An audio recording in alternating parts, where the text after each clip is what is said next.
Hello students, आज हम waves के जनवरी मेंस के पीवाईक्यूज देखते हैं। और वेव्स बहुत ही स्कोरिंग एंड इजी चैप्टर रहा जनवरी में। बिल्कुल ट्रिकी क्वेश्चंस नहीं, कोई घुमावदार क्वेश्चन नहीं, simple straight forward questions. Only one question was little lengthy, उसको भी आराम से स्टैंडर्ड क्वेश्चन था, सॉल्व करके सही आंसर पे पहुंचा जा सकता है। तो चलिए उस लंबे सवाल से ही हम शुरुआत करते हैं। यहाँ कहा जा रहा है कि आपके दो लाउड स्पीकर्स 10 मीटर सेपरेशन पे रखे, मतलब ये 5 मीटर का सेपरेशन है। और इन दोनों में सेम फ्रीक्वेंसी सेम वॉल्यूम का इनपुट सिग्नल था। Same frequency same volume means these are coherent sources. अब वॉइस रिकॉर्डर जो आपका डिटेक्टर की तरह काम कर रहा है वो यहाँ से यहाँ तक जाता है। ए पे it is equidistant to both, तो ए पे जो पाथ डिफरेंस है L1 और L2 से वो ज़ीरो है। यहाँ आपको मैक्सिमा मिलेगा। फिर ए से बी की तरफ जब हम जाते हैं 25 मीटर्स के गैप पे, तो मैक्सिमा मिनिमा ऐसे 10 साइकिल्स होती है। दैट मीन्स जो पाथ डिफरेंस है वो 10 वेवलेंथ का हो गया। एक वेवलेंथ के पाथ डिफरेंस में मैक्सिमा मिनिमा हमें मिलता है। The frequency of the input signal is, input signal की फ्रीक्वेंसी हमें बतानी है और हमें कुछ डेटा दिया हुआ है माय डियर फ्रेंड्स। पहली बात तो बी पे देख लेते हैं पार्ट डिफरेंस कितना है। यहाँ देखो भाई, आप लोगों ने YDSC भी पढ़ा हुआ है, यहाँ पार्ट डिफरेंस ज़ीरो है।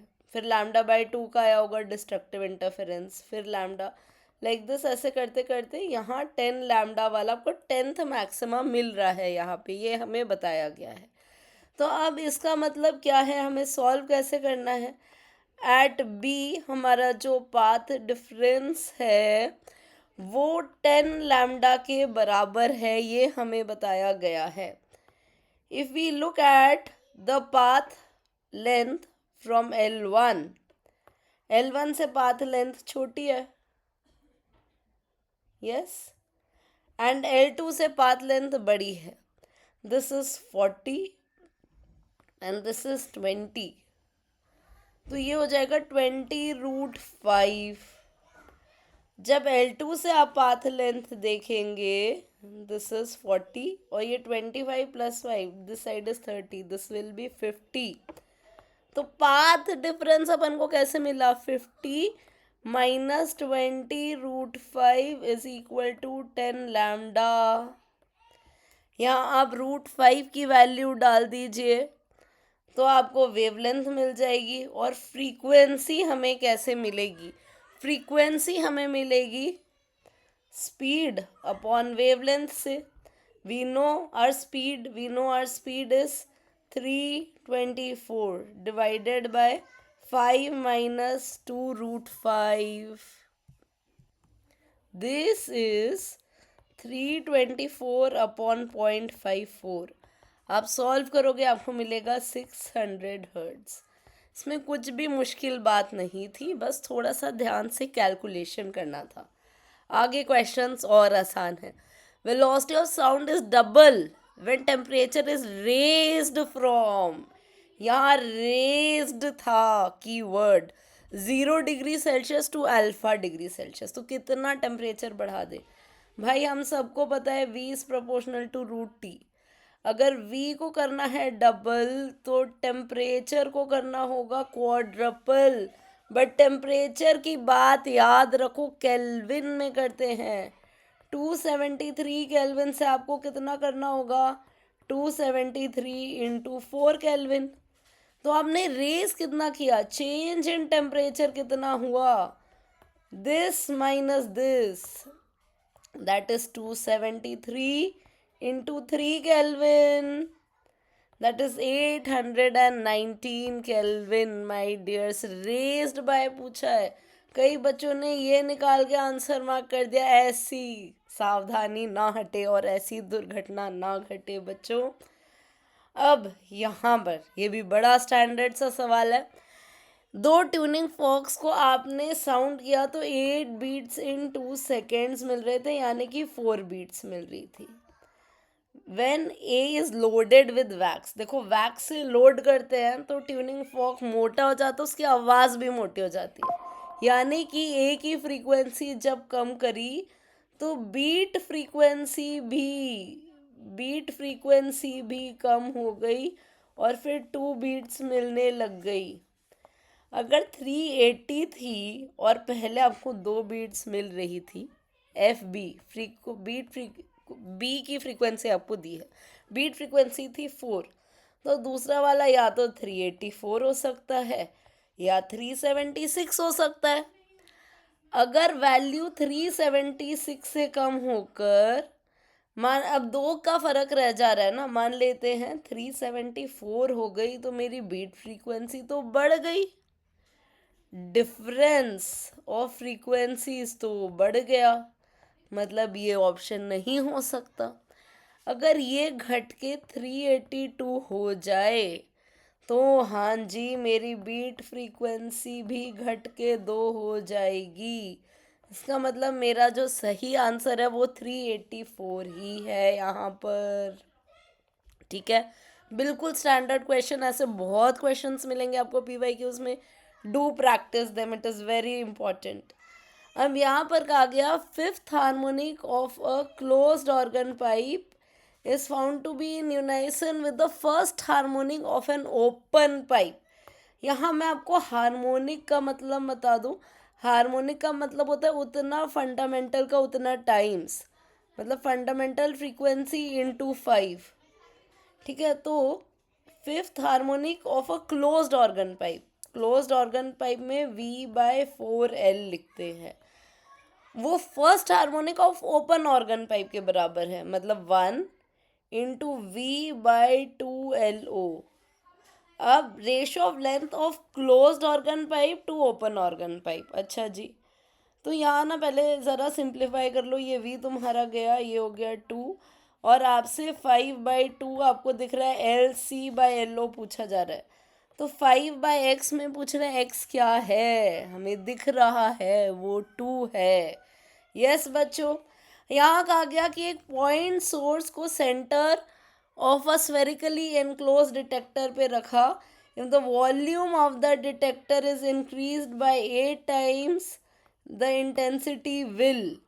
देखो वॉल्यूम 8 टाइम्स बढ़ा, मतलब हमें पता है रेडियस डबल हो गया, और इंटेंसिटी क्या होती है, जो भी पावर है वो स्फेरिकली सब जगह फैल रही है, तो आर दूरी पर इंटेंसिटी पावर अपॉन 4πr² होती है। यानी कि हमने देखा है स्फेरिक पॉइंट सोर्स के लिए स्फेरिकली सिमेट्रिक रीजन में intensity inversely proportional to r² होती है। चारों तरफ वो एनर्जी, मतलब पूरे स्फेयर में, 2D में नहीं, स्फेयर में सब तरफ फैल रही है।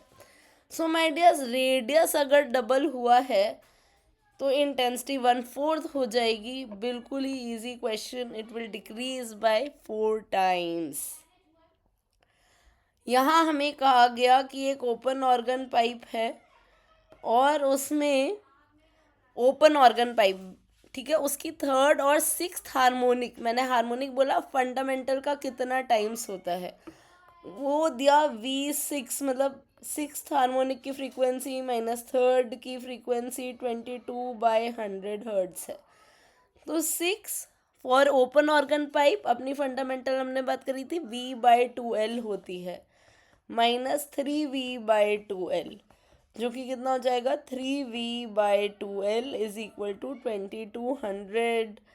V की वैल्यू भी हमें दी हुई है 330/2, और यहाँ पे क्रॉस मल्टीप्लाई कर देते हैं तो हमें L मिल जाएगा। This is your L। अब 11, इसको जब आप सॉल्व करेंगे आपको लेंथ मिल जाएगी 225 मिलीमीटर्स। ऑप्शन बी, mm में ही आंसर देना था हमें। Now my dears, this also is a very easy question. 2 strings हैं, उनकी लीनियर डेंसिटी हमें दी हुई है, μA μB is given, and lens are also given, they are joint, बांध दिया है दोनों रस्सियों को, दोनों के फ्री एंड को सपोर्ट से टाई कर दिया। तो ये सपोर्ट सी, फिर ये रस्सी ए, फिर रस्सी बी और फिर सपोर्ट डी, और टेंशन दोनों में सेम है 500 न्यूटन का। Two identical pulses send from C and D ends take time T1 and T2। यहाँ से पल्स आई T1 टाइम लगता है, यहाँ से T2 टाइम लगता है। तो आपको T1/T2 का रेशो बताना है। तो टाइम कैसे मिलेगा? लेंथ बाय स्पीड से मिलेगा, LA/VA और LB/VB ऐसे मिलेगा। LA/LB इंटू VB/VA, लेंथ का रेशो लिखते हैं बच्चों 2.5 और LB इज 1.5।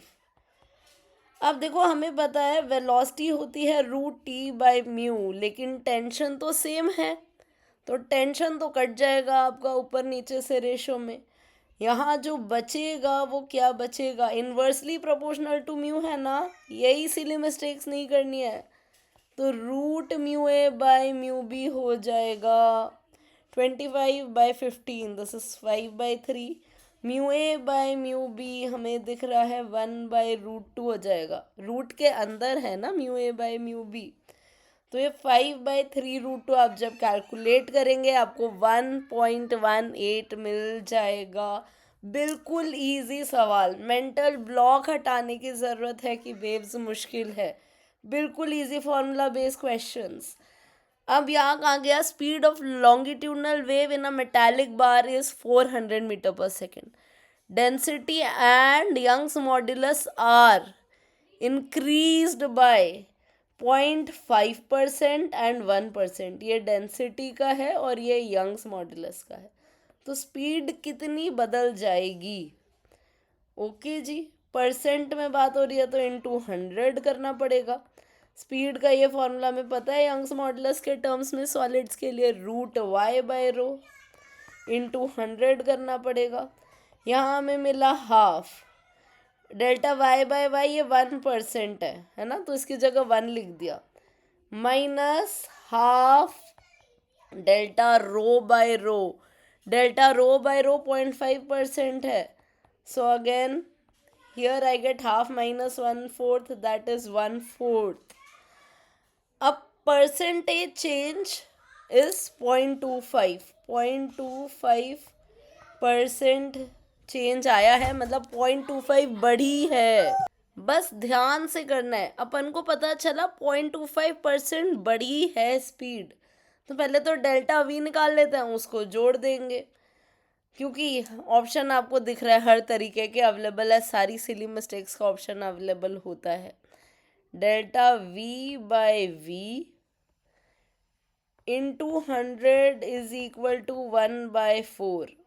V की वैल्यू डाल दो, V की वैल्यू आपकी है 400, यस 4 भी कैंसिल हो गया, ΔV इक्वल टू 1 दिख रहा है।